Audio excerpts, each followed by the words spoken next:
Welcome. Do you know Ottilie Roederstein? At a time when women had little access to the art world, she managed to establish herself as a painter between tradition and modernity, with determination and talent. Despite social resistance and family concerns, she became an internationally renowned portrait painter and campaigned for women's rights with her partner. Let's take a look at her life. She was born in 1859 in Enge near Zurich, the daughter of a wealthy German merchant. After initial struggles with her mother, she finally received permission from her father to train with Eduard Pfeiffer in Zurich. At the age of 20, she studied in the women's class at the Berlin Academy under Carl Gussau, lived in her sister's house, and made important contacts in the female artist scene. From 1882, she worked in renowned studios in Paris and was one of the first women to study nude painting there in the evenings, a taboo at the time. She financed herself through portrait commissions, opened her own studio, taught herself, and later received 2 silver medals at Paris World's Fairs. 5 years later, she moved back to Zurich, but kept her Paris studio until 1914.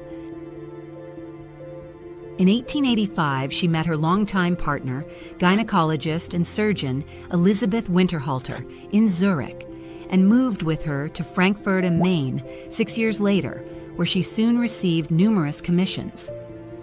Together, they were committed to women's education and social participation, and were also board members of the Women's Art Association around Käthe Kollwitz. In 1907, the couple moved to Hofheim am Taunus. There she was active as a respected painter, participated in many exhibitions, and trained young female artists in her studio. Until her death in 1937, she was considered a sought-after portrait painter. She died in Hofheim at the age of 78. Let's take a closer look at her painting style and motifs. In the beginning, she painted realistically and in great detail, influenced by French portraiture and the dark-toned painting of the Academy. Later, she lightened her palette and, in the 1920s, developed a sober, characterful visual language. She specialized primarily in commissioned portraits, in which she masterfully captured the individual characteristics of her clients. Over time, she also produced several self-portraits in which she usually presented herself with a serious, almost grim expression. She supplemented her work with allegorical, biblical, and everyday scenes, as well as clearly structured still lifes.